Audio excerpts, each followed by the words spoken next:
குற்றத்திற்கு தண்டனை தர்மகர்த்தா பதவியா? யார் நாயாக பிறவி எடுப்பார்? ஒரு நாள் அரசவையில் ராமர் அரியணையில் அமர்ந்திருந்தார். அரசவையில் ஏதோ ஒரு முக்கியமான கூட்டம் நடைபெற்றுக் கொண்டிருந்தது. ராமருடன் லட்சுமணரும் இன்ன பிற அதிகாரிகளும் இருந்தனர். அப்போது வெளியே நாய் ஒன்று சத்தமாக குரைத்துக் கொண்டிருந்தது. அந்த சத்தம் அங்கிருந்தவர்களுக்கு இடையூறாக இருந்தது. உடனே ராமர் ஒரு காவலாளியை அழைத்து நாய் குரைப்பதற்கான காரணத்தை அறிந்து வரும்படி அனுப்பினார். காவலாளி வெளியே சென்று அந்த நாயை அங்கிருந்து துரத்திவிட்டு ராமனிடம் வந்து, அரசே, அந்த நாயை அங்கிருந்து துரத்தி விட்டேன், இனி அதன் தொல்லை இருக்காது என்று கூறினான். கொஞ்ச நேரத்திற்கு பிறகு மீண்டும் அந்த நாய் வந்து அரண்மனைக்கு வெளியே நின்று குரைக்க ஆரம்பித்தது. காவலாளி சென்று விரட்டிவிட்டு வந்தான். இப்படியே இந்த நிகழ்வு மீண்டும் மீண்டும் நடந்து கொண்டே இருந்தது. ராமருக்கு உடனே ஒரு எண்ணம் தோன்றியது. அட, இது என்ன? இந்த நாய் துரத்தி விட்டால் திரும்ப திரும்ப வருகிறது. அதற்கு ஏதாவது பிரச்சனையாக இருக்குமா என்றெண்ணி தன் தம்பி லட்சுமணனை அழைத்து வெளியே சென்று நாயின் பிரச்சனையை அறிந்து வா என அனுப்பினார். உடனே லட்சுமணரும் வெளியே சென்று, நாயே, உனக்கு என்ன வேண்டும்? ஏன் விடாமல் குறைத்துக் கொண்டே இருக்கிறாய்? காரணத்தை கூறு, முடிந்தால் நான் நிவர்த்தி செய்கிறேன் என்றார். இல்லை, நான் உடனடியாக ராமரை காண வேண்டும். அவையை விட்டு வெளியே வர சொல்லுங்கள், எனக்கு நீதி வேண்டும் என்றது. இதை கேட்ட லட்சுமணனுக்கு ஒரே ஆச்சரியமாக இருந்தது. அப்படி என்ன இந்த நாய்க்கு கஷ்டம் வந்து விட்டது என எண்ணிக்கொண்டே தன் அண்ணன் ராமனிடம் சென்று வெளியே நடந்த விஷயத்தை கூறுகிறார். ராமர் வெளியே வந்து நாயிடம், என்னுடைய ஆட்சியில் யாரும் காரணமே என்று துயரப்படக்கூடாது. உன்னுடைய பிரச்சனையை சொல், அதற்கான தீர்வை நான் வழங்குகிறேன் என்றார். அவ்வளவு நேரம் குறைத்துக் கொண்டிருந்த நாய் ராமரை கண்டதும் வணங்கிவிட்டு, ஐயனே, என் காலை சன்னியாசி ஒருவர் கல்லால் அடித்து உடைத்து விட்டார். தாங்கள் தான் இதற்கு ஒரு நீதி வழங்க வேண்டும் என வேதனையுடன் கூறியது. ராமர் கனிவுடன் அந்த நாயிடம், கவலை கொள்ளாதே, நான் இப்பொழுதே அந்த சன்னியாசியிடம் விசாரிக்கிறேன் என்று கூறிவிட்டு சன்னியாசியை அழைத்து வர உத்தரவிட்டார். உத்தரவிட்ட சிறிது நேரத்திலேயே சன்னியாசி அரண்மனை வந்து அரசனை வணங்கி நின்றார். இதோ இங்கிருக்கும் நாயை நீ கல்லால் அடித்தாயா என வினவ, ஆம் அரசே, நான் மிகவும் பசியுடன் பிச்சை வாங்கி வந்த உணவை உண்ணும் வேளையில் இந்த நாய் என்னுடைய உணவை சாப்பிட முயற்சித்தது. எனக்கு மிகவும் கோபம் வந்து விட்டது. அதனால்தான் அந்த நாயை கல்லால் அடித்தேன் என்றான். நடந்தவற்றையெல்லாம் கேட்டுக்கொண்டிருந்த ராமர் புன்முறுவலுடன் அந்த சன்னியாசியை பார்த்து, அது ஐந்தறிவு படைத்த ஜீவன். அதற்கு தேவையான உணவை சமைக்கவோ உருவாக்கவோ தெரியாது. பார்க்கின்ற உணவை சாப்பிட மட்டும்தான் தெரியும். இதுதான் ஐந்தறிவு பிராணிகளுக்கு விதிக்கப்பட்ட விதி. நமக்கு பசி எடுப்பது போல் இந்த நாய்க்கும் பசி எடுத்ததால் தான் உங்களுடைய உணவை சாப்பிட முயற்சித்தது.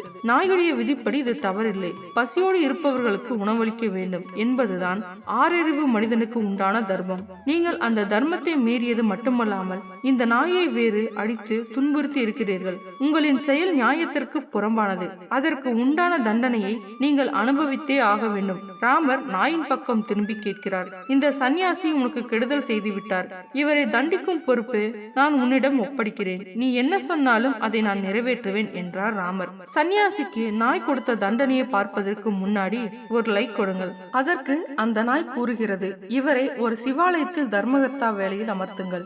அதுதான் அவருக்கு அளிக்கக்கூடிய மிகப்பெரிய தண்டனையாக இருக்கும் என்று கூறியது. ராமருக்கு இந்த தண்டனைக்கு பின்னாடி உள்ள காரணம் தெளிவாக புரிந்தது. உடனே அதிகாரிகளை அழைத்து அந்த சன்னியாசி ஒரு சிவாலயத்தில் தர்மகர்த்தா வேலையில் அமர்த்தும்படி ஆணையிட்டார். சன்னியாசி மனதிற்குள், பெரிய பதவி அளிப்பதெல்லாம் ஒரு தண்டனையா என நினைத்துக் கொண்டே மிகவும் மகிழ்ச்சியுடன் அங்கிருந்து புறப்பட்டார். நாயும் மன நிறைவுடன் அங்கிருந்து புறப்பட்டது. ஆனால் இதையெல்லாம் பார்த்து கொண்டிருந்த அதிகாரிகளுக்கும் பொதுமக்களுக்கும் தான் ஒரே குழப்பமாக இருந்தது. அன்னத்திற்காக அலைந்து கொண்டிருந்த ஒரு சன்னியாசிக்கு அரசு வேலை அளிப்பது எப்படி தண்டனையாகும்? இது அவருக்கு சுகம் அல்லவா அளிக்க கூடும்? இது தண்டனையே கிடையாது என ராமரிடம் முறையிடுகின்றனர்.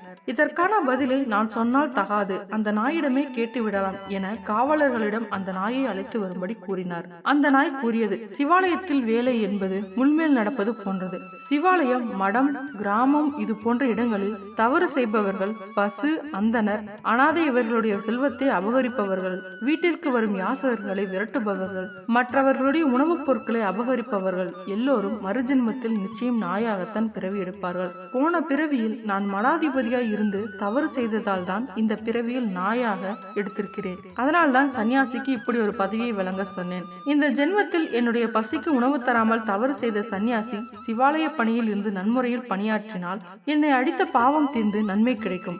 ஆசையின் காரணமாக மறுபடி ஏதாவது தவறு செய்தால் பாவத்தின் பலனாய் நிச்சயம் மறுபிறவி நாயாகத்தான் பிறப்பார் என கூறிவிட்டு கிளம்பிவிட்டது. கூடியிருந்த மக்களும் தங்கள் கேள்விக்கான விடை கிடைத்த சந்தோஷத்தில் அங்கிருந்து கலைந்து சென்றனர். பேசினர். நாம் செய்யக்கூடிய ஒவ்வொரு செயலுக்குமே எதிர்வினை உண்டு. சாதாரண நாய்தானே என்று கல்லால் அடித்ததால் அதற்கான பலனை பார்த்தீர்களா? நாம் செய்கின்ற பாவ புண்ணியங்களை பொறுத்துதான் நம்முடைய பிறவி அமையும். நாம் எதை விதைக்கிறோமோ அதைத்தான் அறுவடை செய்ய முடியும். மற்றவர்களுக்கு துன்பம் விளைவிக்கும் போது ஒன்றை நினைவில் கொள்ளுங்கள், உங்களுக்கான நாளைய துன்பத்தை இன்றே விதைத்துக் கொண்டிருக்கிறீர்கள். ஓகே ஃப்ரெண்ட்ஸ், இந்த வீடியோ பிடிச்சிருக்குன்னு நினைக்கிறேன். மறக்காம லைக் பண்ணுங்க, கமெண்ட் பண்ணுங்க, ஷேர் பண்ணுங்க. சேனலை மறக்காம சப்ஸ்கிரைப் பண்ணிக்கோங்க.